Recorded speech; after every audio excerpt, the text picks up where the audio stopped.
Okay, welcome everybody. My name is Frederic, and we're going to talk about a very different subject than anything you've heard probably this weekend. How to make a living in the natural health movement. How to make a living with your passion. How to make a living doing what you love.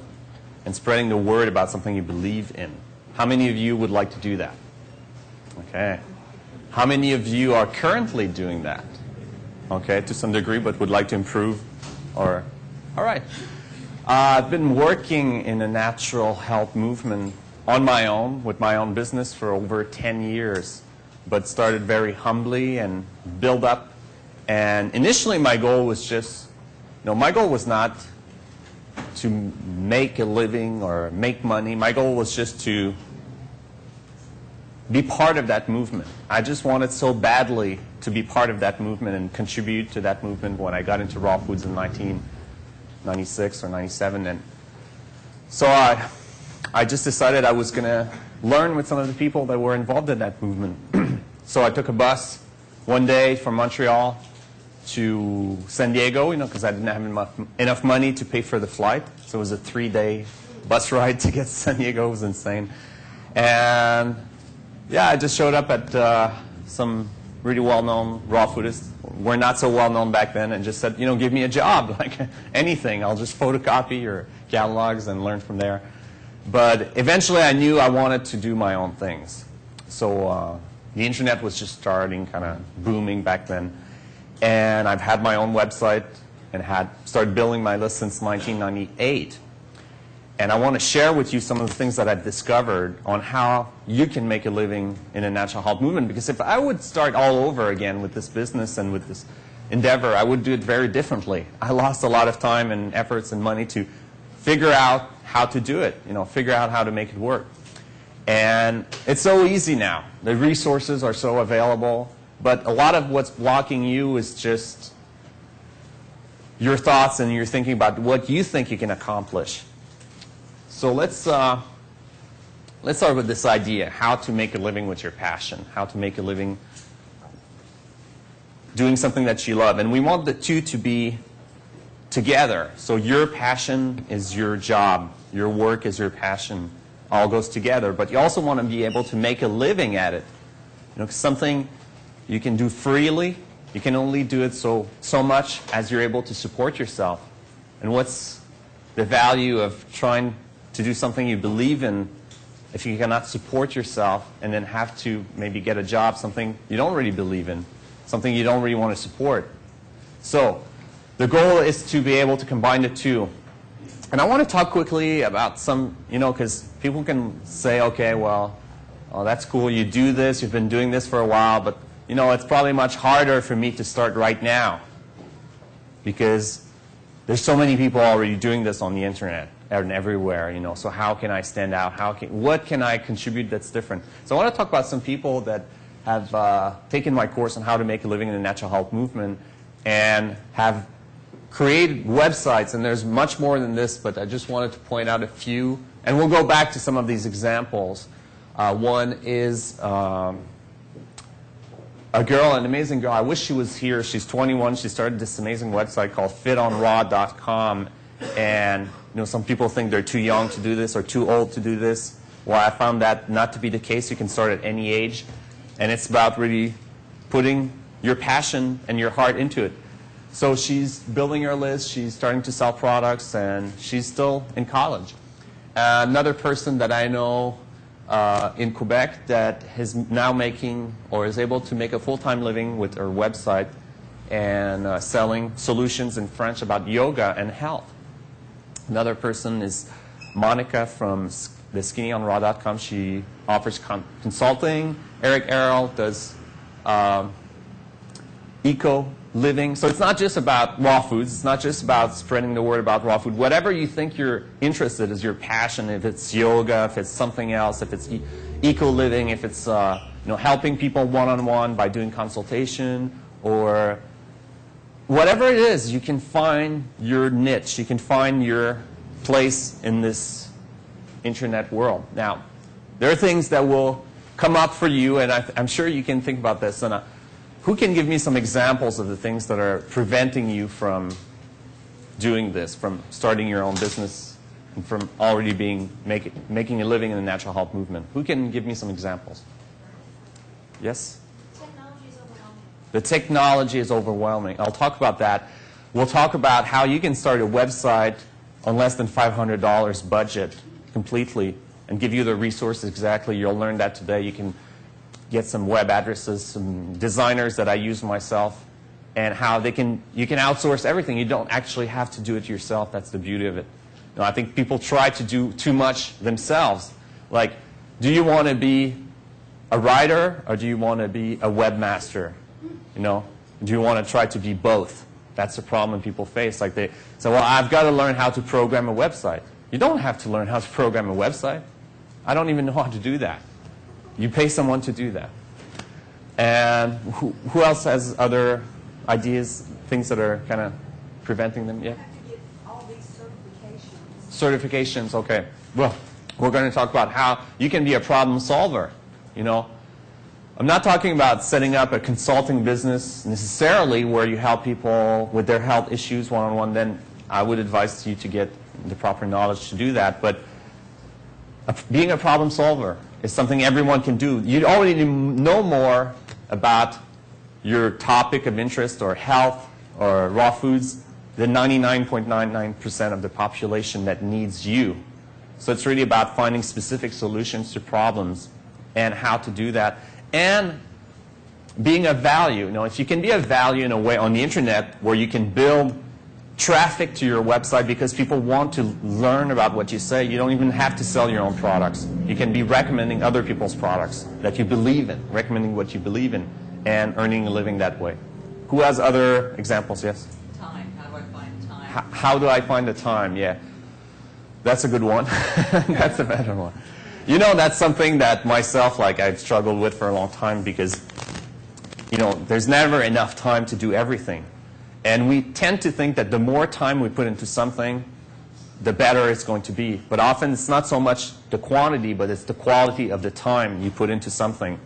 So I'm not going to lie to you and say you can start your own business in a 1 hour a week. That's just not going to happen. It's impossible.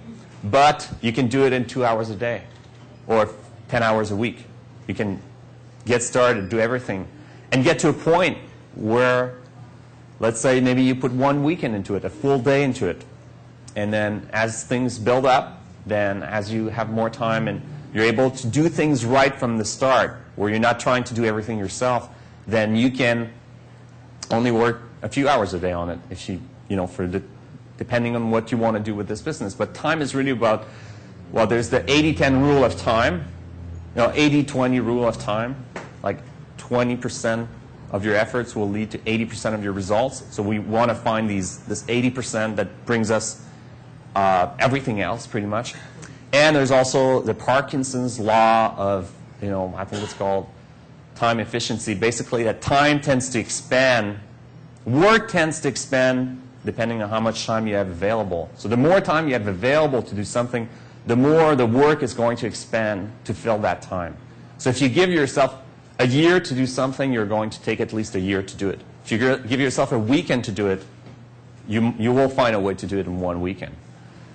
Okay, you can make a living in the natural health movement, and this kind of image is something that I had in my mind where I could be able to travel the world. You know, whatever your passion is, whatever drives you. For me, it was, I want to do something that I love, and I want to be able to live anywhere.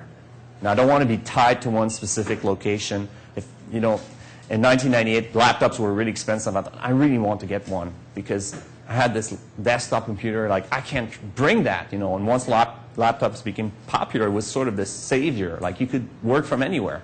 And then things became even more easier over the years, where there are now resources I will share with you in this presentation where you can get products created and shipped to your customers from anywhere in the world without you ever seeing them or holding them in your hands. It's all done automatically.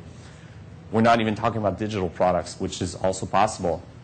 You can do that from anywhere in the world. You can start your own business, and all you need is a laptop and an internet connection. And do that from anywhere you want. Now, you might like to stay at home, and that's also a good thing. And whatever you want is possible, especially in 2009. Okay, that's a big thing. You can succeed without a degree or without being the picture of perfect health. That's one thing that people ask me, well, you know, like I'm still learning this information. Like, you know, how do I like actually, I think I need to spend 10 years and become the picture of perfect health, and then I can start my own business and then teach others to do what I do. Or I haven't lost 350 pounds, so how can I, you know, I don't have this crazy before and after story to share that grabs the attention and imagination of people. So what can I do? Well, you can be yourself. You know, you can share your struggle and your research and just stay honest and careful and not pretend to be someone you're not pretend to be an expert that you're not, but you can share your passion. And people need that. They need to connect with who you are and see, oh, you know, this is what you're doing, and this, you know, I want to learn from you because you've reached something that I haven't reached yet. You've reached a certain level in health that I haven't reached yet. And with degrees and all, well, depends what you want to do. You know, do you want to work one-on-one with people and help them with their health problems? Then yes, you should study before doing that. But everything else that you need to do to share your passion in the natural health movement and share your knowledge and help others and spread the word, well, there are not courses that are going to teach you that. You know, there's no university of starting your own website because it changes every year. Things are not up to date. If there was a course about that, it's constantly moving, so you need to learn by doing it. Okay, before we go into like specific examples that I want to show you, like of people who've created websites following these principles, I want to talk, like, make sure you avoid this #1 mistake that people make. And I see this done all the time. So who has an idea what it might be? Yes? Underfinanced. Underfinanced. No. Doing too much? No, definitely not. Another guess? Too broad? Too broad? Yeah, that's a good one, but it's not the #1 mistake I see, at least in my eyes. Yes? Starting something and then doubting yourself. And then what? Doubting yourself. Starting something and then doubting yourself is certainly a good one. Well, okay, maybe a high contender. Yes? Starting a business with the wrong mission. Starting a business with the wrong mission? Yeah. Focus is getting rich rather than helping. Focus getting rich and not helping people. Yeah, that's a good one. That's a very good one. Not using a system that is already works. Not using a system that already works. Yes, these are all good, and let's just go through them. Yes. Misrepresenting yourself? Misrepresenting yourself. Yes. Not having any clarity in what you want to achieve. What having any clarity what you want to achieve. What not having any clarity on what you want to achieve. I think we're getting really close to what I want to say. Yes. Not having passion. Not having passion. Yes. The business plan. Not having a business plan. Okay. Well, the #1 mistake that I want to share is something that you haven't said yet. Okay.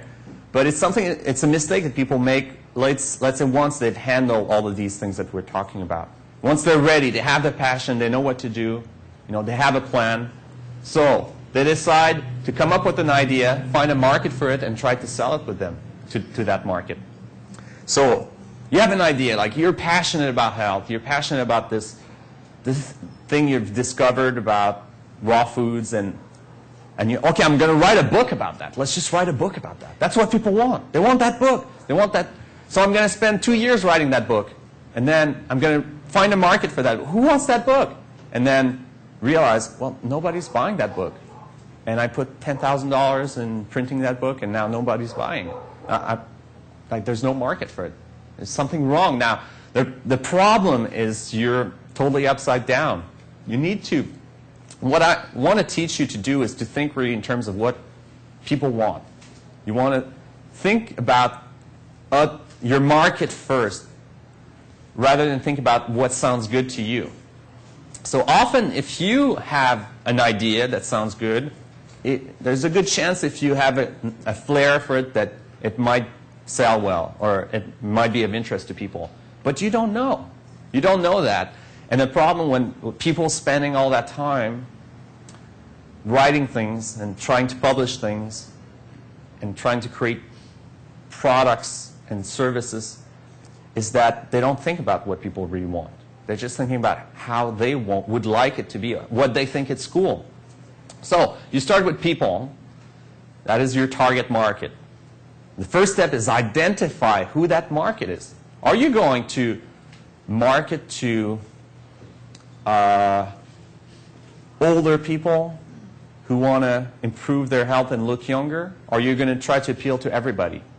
Are you going to try to appeal to people who've their only concern is losing weight?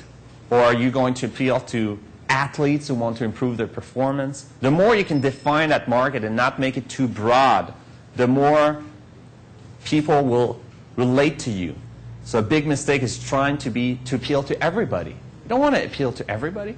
You want to appeal to certain very clearly defined category of people and identify who those people would be. Who would be your ideal client? And then speak to that person directly. And then everyone else will kind of realize whether the message is for them or not. When you're trying to appeal to everybody, you appeal to nobody. Then the problem is finding out what they want. I'm going to talk about a methodology where you can actually find out what people want before creating products and then offering that solution. So, can you be a problem solver? That's really what we're talking about today, is finding a way to find solutions to problems. Now, I'm just going to go through some I've created over 30 or 50 courses. I haven't counted all of them, ebooks courses, over the years. And they're all solutions to problems. So something like this that I recently released is clearly not something that will appeal to everybody. But it's a solution to a problem. The problem is a lot of people think it's pretty hard to live in a cold climate and eat raw foods and would like to find a way to move to a tropical paradise and a tropical place to live year-round or part of the year. And it's a problem I've asked myself how to solve for many years, and I finally solved that problem. So I have a solution. I have discovered something, and that's something I can share. So that's a solution to a problem. Something completely different. Years ago, I learned how to learn different languages. I discovered a method to do that. And that was very valuable to me. And I learned that a lot of people would like to learn the same thing. So the problem is, well, it's difficult to learn a language when, you follow traditional methods. So solution is an easy method to learn languages that work. There's all kinds of examples I could go through. I just wanted to point out some random ones. And how I come up with a methodology for releasing courses or products that will be successful every time. I ask people, simply, I come up with a survey like this where I ask people, which of the following topics would you be more likely to buy or be more interested in? And then people point out the ones that they like the most. And then I come up with the number 1, number 2 winner, number 3 winner. And I ignore everything else. And I focus on these things because even though that's not necessarily always what drives me the most, because I'm thinking only about myself, I'm thinking about what interests me. If I think about what interests other people, recently I released a product that was very successful. It was raw vegan DVDs for low-fat raw foods. How to make low-fat raw foods and show that on the screen on DVDs. Now, I didn't want to do that product because it's a lot of work. Filming DVDs, I've never done that before. The entire organization. But I did that survey and I found out that's really what people want. That's what people want, so I'm going to put the efforts into that rather than what I think is going to be just easy for me to do. So, what if you don't have a list? Well, there's some ways where you can actually survey your market without even owning a list. You can work from anywhere. So, I like tropical places, so my goal was always, how can I create a business that I can run from anywhere? Your goal might be something else.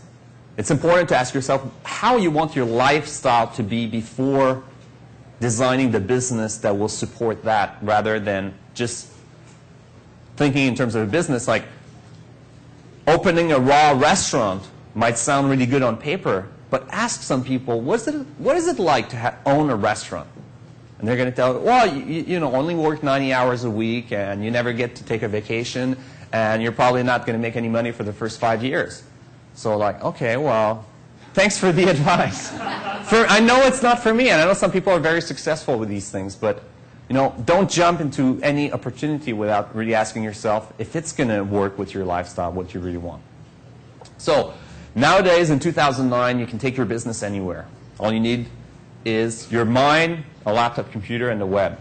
Some examples of things that I sell and why I sell them, but there's more than that. I sell ebooks. Why? Because ebooks can be downloaded anytime. And I found over the years that if you offer people the option between a real book and an ebook, that as the years go by, more and more people just want the ebook. They want instant gratification. So it's not really about selling it because it's cheaper for you. It's not that much cheaper because of the customer service involved and everything. It's about the same. But a lot of people want that instant gratification. Now, you can create courses on DVDs or sell other people's courses, and it has a higher value because, you know, we're here talking, and I could record this on audio, and you could listen to it on a CD. But would you think that being here in this room and seeing me and asking me questions is better? It has more value, so you'd be willing to pay more for this than just a CD? Well, it's like that with everything, with any product or courses or services that you can offer. Some things are of higher value, higher perceived value. Something are of higher value in general. Physical books, why should you have a book to sell? Now, a lot of people think, well, I'm going to sell this book and I'm going to make a lot of money, and that's how I'm going to support myself with selling books. You don't, in my experience, books is your business card. Your book is your business card. It's what gives you credibility. You don't print a book to make money. You print a book because you want to spread the word about your ideas, and you want to give yourself more credibility. That's the real reason to have a book. So the books that I sell, why do I have a book that I'm giving away for $5 downstairs? Because that's not where my business is. I want people to have that book, you know. I want to give it some value, but the book is my business card. How do you sell a digital product? First, you need a sales page where you describe what the digital product is. So this is an example of a product that I released last year. Was about finally the very first practical guide to eating raw during the winter. A problem people have is not being able to eat raw during the winter. So my solution was, how about a recipe book that has recipes for the winter and tips on how to eat raw in the winter? Now, I need to describe that. And when I describe a product, you know, like, my philosophy is that would you want to buy a car just with a one-sentence description of that car? You want to ask a lot of questions. And would you be satisfied if you went to buy a car and someone just talked to you for 30 seconds? No. You want a long description to know exactly what you're getting. So you need a detailed page. I don't recommend these very short paragraph description that people have for different products. I write an entire web page, several pages, often 10 or 20 pages for every product. And then you need a download page where people can access their product and download it. And that's pretty much it. So let's talk about some resources you can walk away with if you're interested to sell digital products online. The first one is obviously my affiliate link for what is commonly known as one shopping cart. But if you go there, that is my affiliate link, so I get a commission. I want to let you know that. But that's Frederic's cart is the system that I use, or one shopping cart, and it handles all of my business online. Autoresponder. ClickBank is a service for selling digital product. To-checkout is a service. Some people ask, well, let's say I want to sell my books online, but I'm not a merchant. I don't have like credit card processing abilities. How can I do that? Well, To-checkout is a website that allows you, they process your payments for you, and then they take a percentage.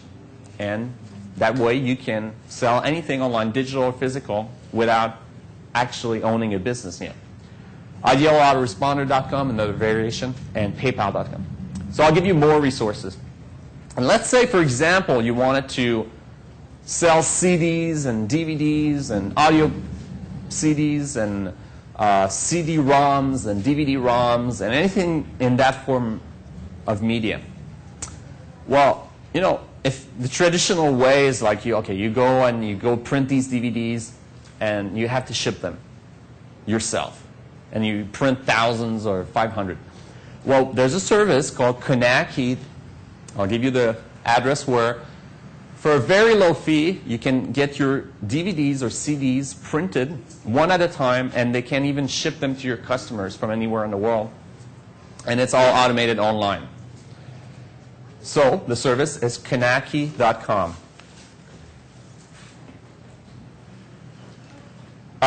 Okay.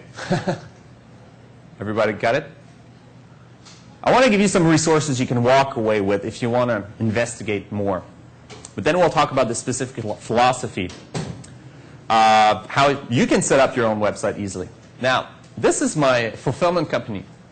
So I ship books, I ship DVDs, I have digital products, but I never actually see a lot of these things because I don't want to have to ship them myself. So this is like what a fulfillment company account could look like, where another third-party company is handling your shipments for you. Anywhere in the world, all you need is internet access, and they can ship your products from anywhere. You don't even have to own a warehouse or anything. Two companies that I'm going to recommend: e-fulfillment service. It might be e-fulfillment services, in case you don't reach it. Might try to put an S. And Vervante.com. So two companies that can help you. So how can you not, if you go back 10 years ago, just 15 years ago, you wanted to start a mail order business. You needed to do everything yourself. Now there are companies that can print your CDs from anywhere in the world. There's even more. Companies can print your newsletter one at a time, ship them. You don't even have to see them, upload the files. You can build a great website on a very tight budget. And I see a lot of people spending way too much money on their first website. And the problem is what is key online is the content. It's not so much the form. And people invest way too much money at first on the form. They want the website to look nice. They've seen other websites that look nice. But they don't ask themselves, well, is this a website that people will actually want to go to every time? And if the words are right, if the content is right, you don't actually need anything. You can have a little ugly text website and people will go to it, and then later you can improve it. So I don't recommend spending a lot of money initially on a website. Same concept. Your audience, your website offers a solution. Your audience has a problem. They're looking for solutions online. That's the main reason why people search on Google, is because they're looking for solutions for problems. They're typing up problems in the Google search engines.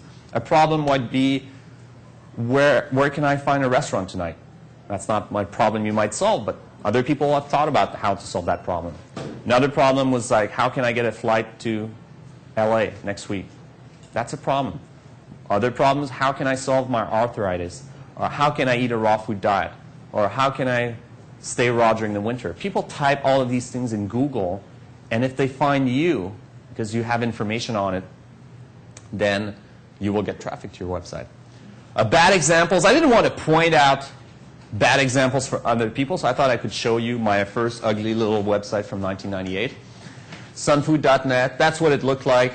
It's terrible. Everything was wrong. It was a lot of content, no way to build a mailing list. But that's how I started. Now, of course, you can learn a lot from those days. And I'm going to show you some examples of good websites and the simplicity of those websites and how you can have a good design also but in a very simple way that's not going to cost you a lot of money. I referred to that website, Fit on Raw. It's one of my students who took our course. What's her homepage? Her homepage is not cluttered, except for that thing I recommended not to have, but she really wanted to have it. It's kind of nice, you know, that drawing of her. Only 3 links: home, about, blog, and contact. Free newsletter. And then the main page offers something free. You want to go somewhere, like, don't you feel it when you find a website and the only thing they're trying to do is sell you something that kind of puts you off? So you go to a website and suddenly they're offering something for free. And they're even selling it to you. They're selling you the idea that it's a good thing for you to get this for free. So that's what I recommend. Sell what's free. No, don't just say it's free, sign up. People have too many options online. They can sign up for this newsletter, another newsletter. Convince them that yours is better. Sell them what's free. More description on why they should sign up for free. That's what your main page should be on your website. It shouldn't be anything else but this. Getting people added to your newsletter and your list. Then she has a blog. Now in 2009, that's what we have. We have blogs. A website is a blog. A blog is a website. You don't make the distinction between the two. You don't ask yourself, should I get a website and a blog? You only need a website, and the website is your blog. And you might have a separate area and call it blog, because that's where people know they can get your latest articles, but it's all part of the same framework. So when you ask yourself, well, what kind of website do I need? You only need a blog. That's what you need. But within that framework, you're going to create pages that are different, that are separate from the latest articles that appear on your blog. But just see it as one thing. So she has her e-zine, and she has regular content. Now, the key to succeed online is consistency. I don't know if Kevin Gianni is in the room, but Kevin does a video online every day of the week. And I have no idea how he does it. But he manages, you know, and the key is the consistency. People are looking forward to his video every day of the week. But what would happen if Kevin, like, skipped a month just for no reason? No, he'd lose a lot of subscribers, a lot of interest.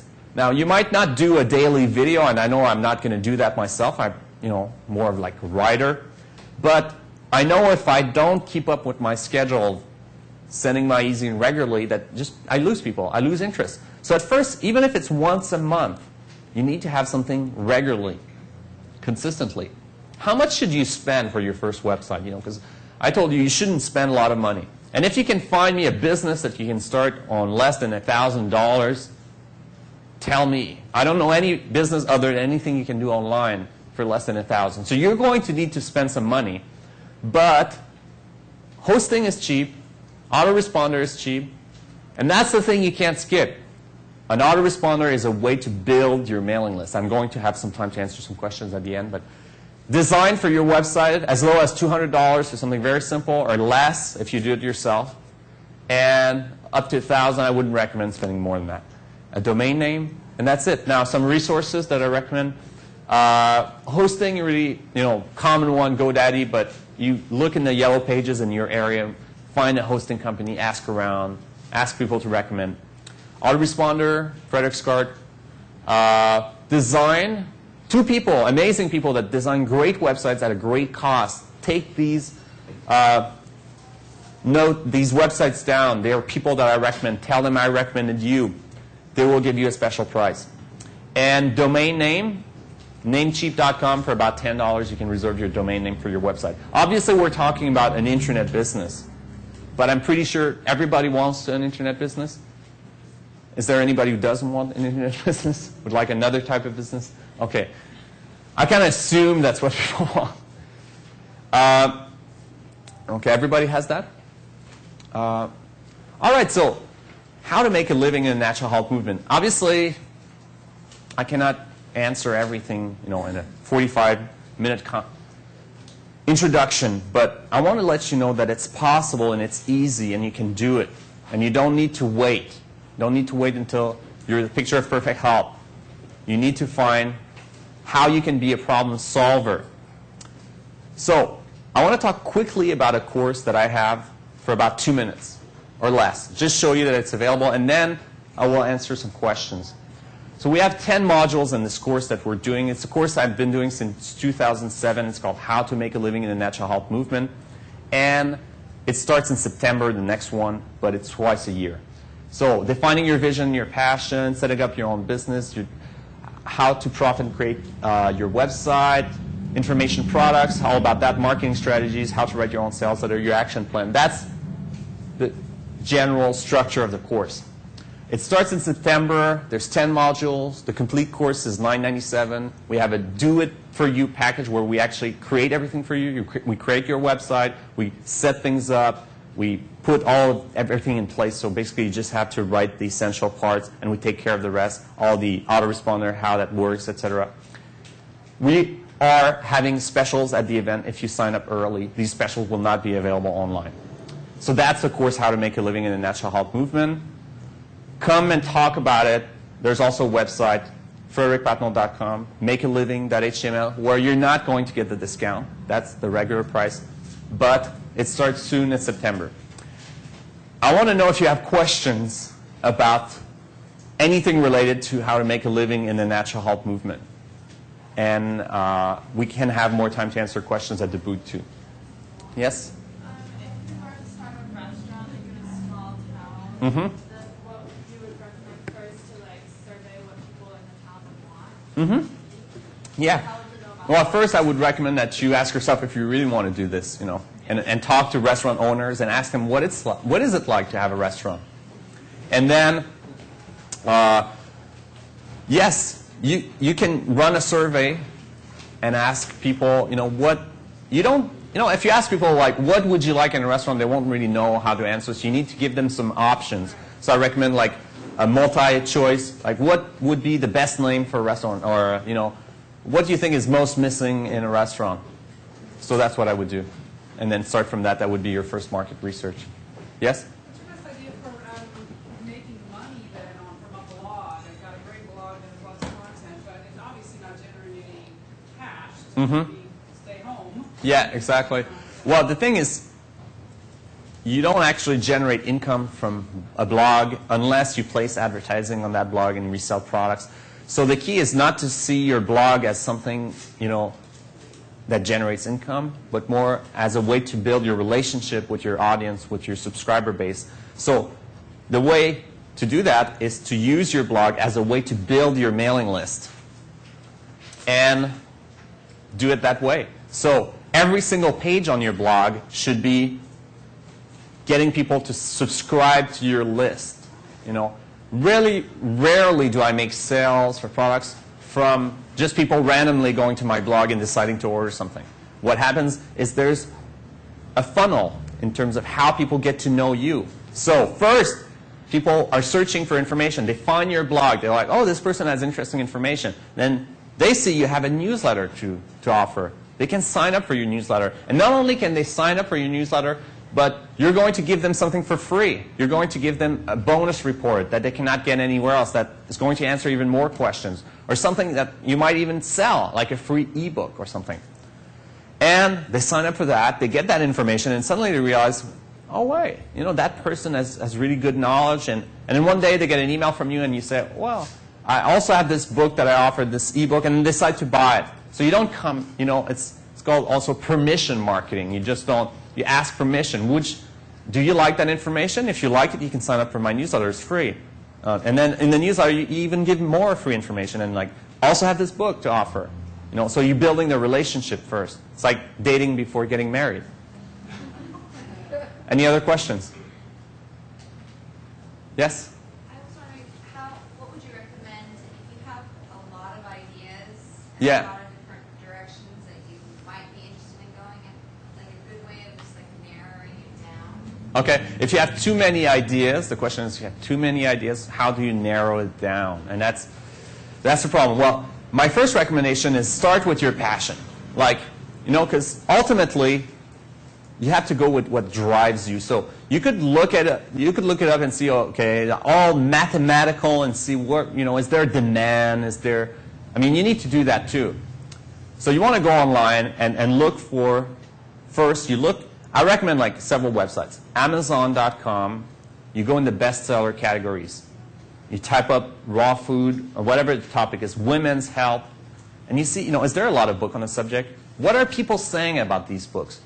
What are people commenting about in the reviews and their comments about the reviews? And you see, what's happening there. You go to clickbank.com, you see what are the ebooks that sell on that subject. You go to Google and type it up. Do you see ads appearing, or is it just people giving away something for free? Is there competition? You want a market where there is competition. You don't want to be a pioneer, because pioneers have arrows on their back. You don't want to pioneer something where nobody wants that information. So you start with that, and then maybe you have 2 or 3 topics that are really interest you, and you ask yourself, what drives you? For example, I was really interested in languages, and raw foods, and how to make a living, teaching marketing and things like that. So I asked myself, well, what should I focus most of my attention in? And I knew my interest in linguistics was more cyclical, like going in cycles. So I realized I have way more passion for raw foods than anything else, for health. So that's going to be my main thing, So ask yourself, is there something you could like spend all day talking about? Well, if you can, it's going to be easy writing about it. It's going to be easy, building business around it. So that's what I would recommend. Yes? How do we get the Expo discount? How do we get the Expo discount? You just ask us, and you get the Expo discount. Yes? I didn't. No, first, gentlemen. Do you use the services of Elance to write any of your ebooks? The question is, do you use the services of Elance to write any ebooks? Elance is a service for outsourcing things, and you can even outsource writing. I don't outsource anything that I write. That's the only thing I don't outsource. So I don't have people ghostwriting ebooks for me, except recipes. I must admit I've done that. But all of my writing, I don't outsource it. I prefer that it comes from me, because I don't see anybody that could write the way I would like to write. So that's the part that I don't outsource. And generally, people outsource ebooks and get other people to write ebooks for them. And just the quality of the information isn't just it's not the same, because it's going to be very generic. There's no edge. You want an edge, and only that you can find that. But there's so many other things you can outsource. You can outsource the design of your ebook. You can outsource your web page. You can outsource everything that you don't want to do and you shouldn't be doing, because you should spend your time on things that you're really qualified to do. Other question? Yeah, if you have yes? people, how do you use the service to download it? Or? To sell it to people? Yeah. Once you have your own ebook? Yeah. So the question is, how do you sell your own ebook? Yes. The website that I showed you, clickbank.com, is a great way to start. That's a website that can process payments for you. But of course, you'll need to set up the web page, so you can ask the designers that I recommended. They can help you. Yes? And as a traveler, getting to know your market a couple of months at a time throughout the year, getting to know a market before you get there, how to be specific as a speaker. Any ideas besides, obviously going online? So you want to speak? Traveling, lifestyle, Okay. health educator. Okay, health education. I'm not sure I understand your specific question. Any ideas besides the obvious to get to know the market before you get there, to prepare to be a speaker? Okay. And to market yourself. So on a speaking tour, getting to know the places you're going to be and making sure you speak to them. Well, that's a good question. I don't do a lot of speaking, so it would be hard for me to answer that. But what I would probably do is I would ask the organizers of events, so what kind of crowd is this? Like, what kind of people is this? Like, because it's different everywhere. But I don't have a lot of super insights that I can give you there. Other questions? Yes. How do you suggest driving people to your blog? Driving people to your blog, yeah. That's a huge topic, but I'll simplify it to 2 basic things. You want to first make sure everything you post on your blog, you use you don't use very generic words in the title of the post. So you don't say, "Today I answer your questions." That's the title of your post, because there's no keywords in there that people might search for. You might put the top 5 best exercises for health. People looking for best exercises might find that. So that's the first thing. You generate traffic automatically that way through Google search engines, etc. And of course, you want to have as many people as possible to link to you. Now, you do that. I don't do that by massively emailing people and trying to. I do that by putting good content out so people want to pass it around. That's the main thing to do. And then the second way, fastest way to drive traffic to your website is through Google advertising, paying for advertisement on Google. And those are my 2 favorite ways to get traffic. But obviously, it would take hours to explain the second way in details. Another question? Just one last question? One last question? Yes?